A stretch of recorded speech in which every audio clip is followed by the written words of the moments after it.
राधे राधे दोस्तों, आज हम बात करेंगे श्री कृष्ण की एक अलौकिक लीला के बारे में जो बाल लीला से जुड़ी हुई है और माखन चोरी लीला से सबसे ज़्यादा जुड़ी हुई है। अगर आप लोग हमारे चैनल पर पहली बार आएँ तो सब्सक्राइब करके बेल आइकन को प्रेस करना ना भूलें। शुरू करते हैं यह गाथा। आप लोग इस गाथा को पूरा देखें ताकि आप लोगों को कृष्ण की एक नटखटता के बारे में और पता चल सके। तो शुरू करते हैं। यह गाथा उस समय की है जब श्री कृष्ण के माखन चोरी के चर्चे पूरे ब्रज में फैल चुके होते हैं। कृष्ण हर एक गोपी के घर से माखन चुराने के साथ साथ उनका सारा का सारा माखन और मटकी फोड़ देते हैं।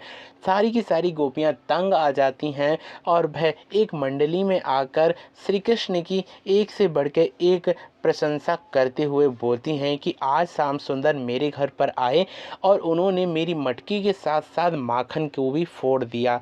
ऐसी बहुत सी बातें हो रही होती हैं। उसी बीच में ब्रज में एक नए गांव से आई हुई एक गोपी होती है जो अभी अभी ही ब्रज में आई होती है, जिसे ब्रज के नंद नंदन का कोई भी पता नहीं होता है कि वह नंद नंदन कैसे हैं और किस प्रकार से वह अपनी शरारतों से सभी को फंसा लिया करते हैं। उन्हीं बीच में वह गोपी बोल उठी कि एक नन्हे से बालक को आप नहीं पकड़ पाते हो तो आप लोग क्या कर पाओगे, एक नन्हा सा बालक ही तो है। तब सारी गोपियां हंसने लगीं और कहने लगी कि वह नन्हा सा बालक ही तो है। यह सोचकर सभी लोग उसकी बातों में आ जाते हैं और वह क्या क्या करता है यह कोई नहीं बता सकता। यह सुनकर सारी गोपियां कहती हैं कि उसके चक्कर में तुम मत पड़ना।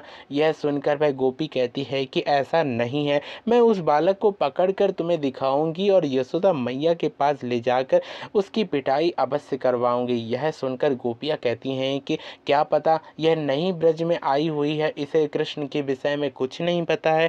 तब वह गोपी बार बार कृष्ण के विषय में यही सोचती है कि उस छोरे को मैं कैसे पकड़ूंगी। तब वह एक ऐसा प्लान रचती है जिसमें श्री कृष्ण खुद ही फंस जाएं। वह बहुत ही स्वादिष्ट माखन बनाती है और बताती है बार बार कि श्री कृष्ण हमारे घर पर माखन खाने को अवश्य आएंगे। यह सुनकर श्री कृष्ण अपनी मंडली के संग माखन खाने के साथ साथ उनका माखन दही जितना भी कुछ होता है सब फोड़ फाड़ कर भागने ही वाले होते हैं कि उसी बीच में वह गोपी आ जाती है और कृष्ण को पकड़ लेती है। कृष्ण को जैसे ही पकड़ती है सारे ग्वाल बाल भाग जाते हैं, लेकिन कृष्ण अकेले छोटे से क्या करते, वह गोपी के हाथों से पकड़े जाते हैं। और गोपी कहती है कि हर बार गोपियां तुम्हें तुम्हारे साथ लेकर जाती हैं, लेकिन इस बार मैं तुम्हें अपने ही घर में बांध कर जाऊंगी और उसके बाद ही यशोदा मैया को लेकर आऊंगी।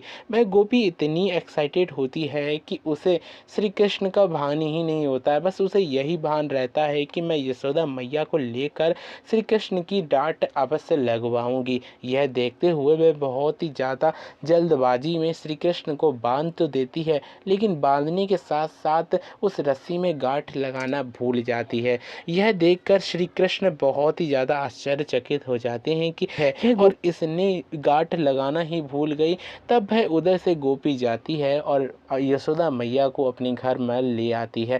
जब वह कहती है कि देखिए आपके छोरे ने क्या क्या किया है, यह देखते हुए यशोदा मैया बार बार कहती हैं कि छोरे ने किया है लेकिन छोरे का तो पता बताओ। यह सुनकर वह गोपी कहती है कि चलिए मैंने उसके बांध को रखा है। यह सुनकर यशोदा मैया दौड़ी चली जाती हैं, लेकिन जब उस कक्ष में प्रवेश करती हैं तो वहाँ पर रस्सी तो पड़ी होती है लेकिन कृष्ण का अता पता नहीं होता है। यह सुनकर वह गोपी आश्चर्यचकित हो जाती है और मन में यही सोचती है कि मैंने तो कृष्ण को बांधा था, कृष्ण गए तो गए कहाँ। यशोदा मैया उन्हें बहुत ही ज़्यादा सुनाती और कहती हैं कि मेरे लाला का विवाह नहीं होने दोगे तुम लोग, क्योंकि पूरे चर्चा कर दोगे ब्रज में तो मेरे लाला से विवाह करेगा कौन। सभी लोग कहेंगे कि एक चोर से विवाह करने से अच्छा है मैं किसी और गोप से विवाह कर दूं। यह सुनकर वह गोपी बहुत ही ज़्यादा आश्चर्यचकित हो जाती है कि मैंने कृष्ण को बांधा था लेकिन कृष्ण कहाँ चले गए।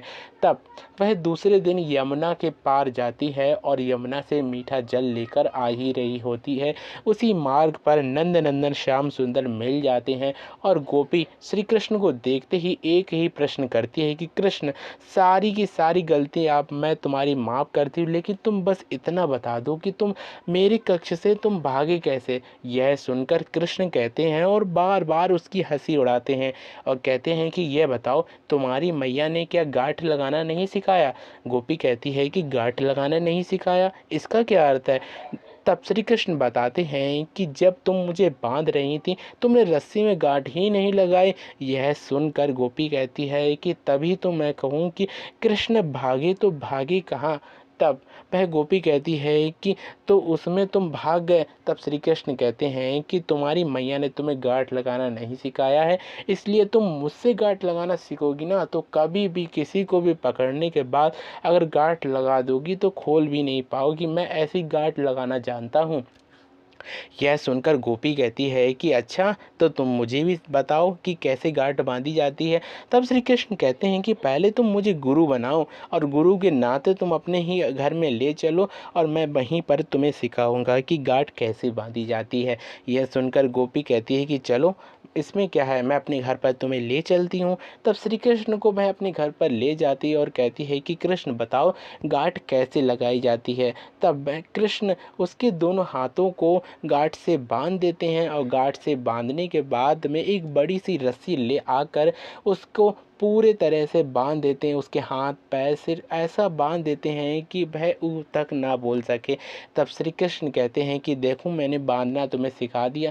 तब वह गोपी कहती है कि तुमने बांधना तो सिखा दिया, लेकिन अब इस गोपी कहती है कि इस गाठी को खोलो और मुझे यहाँ से आने दो। तब श्री कृष्ण कहते हैं कि यमुना के तीर पर तुमने मुझसे वादा किया था और मैंने तुमसे वादा किया था कि मैं तुम्हें गांठ बांधना सिखाऊंगा, ना कि खोलना, और मेरी मैया ने गांठ बांधना ही सिखाया है, खोलना नहीं। यह सुनकर श्री कृष्ण उसके कक्ष से तो दूर रहे, उसके घर के आसपास भी नहीं भटके और वहाँ से दूर चले गए। और साथ ही साथ श्री कृष्ण ने एक ऐसा कृत्य किया जिसे सुनकर आप भी चौंक जाएंगे। कृष्ण उसके बाहर के दरवाजे को तो बंद कर ही देते हैं, अंदर से भी दरवाजे को बंद कर कर बाहर से निकल जाते हैं। यह सुनकर गोपी बहुत ही ज़्यादा डर जाती है और कहती है कि हमारे पति परमेश्वर आएंगे तो मैं उनके लिए दरवाज़ा कैसे खोलूँगी। तब वह गोपी पूरे दिन ऐसी ही बंधी रहती है और शाम होते ही उनके पतिदेव आते हैं। तब गोपी बहुत ही ज़्यादा दुखी होकर पतिदेव से कहती है कि आप खिड़की की ओर आइए और दरवाज़ा खोलिए। तब पतिदेव यह खोलते हैं। तब पूछते हैं कि तुम्हारी यह हालत किसने की। तब वह गोपी बताती है कि वही एक नंद का छोरा है, उसने ही यह हालत की। यह सुनकर उनके पति कहते हैं कि तुम नंद के छोरे के पीछे क्यों पड़ती हो। और इसके बाद में गोपी का जीवन ही बदल गया। गोपी ने श्री कृष्ण के हाथों से बांधी हुई वह गांठ को खोला तो सही, लेकिन जो दिल में बंध गई गांठ वह कभी नहीं खोला। यह लीला बहुत ही ज़्यादा अद्भुत है। अगर आप लोग इस लीला को बहुत ही ज़्यादा इंटरेस्टिंग के संग सुनेंगे तो इसे आप बहुत ही ज़्यादा आश्चर्यचकित पाएंगे कि कृष्ण कैसे एक गोपी को सताने के लिए एक गांठ बांधते हैं और गांठ बांधने के बाद में खुद ही छोड़कर चले जाते हैं और कहते हैं कि तुम्हारे ही पति तुम्हें खोलेंगे आके। यह गाथा को अगर आप लोग पूरा सुनना चाहते हैं तो ऐसी ही गाथा से जुड़ी नए रहस्य के संग हम फिर से हाजिर होंगे। एक बार फिर से बोलते रहिए हमेशा राधे राधे।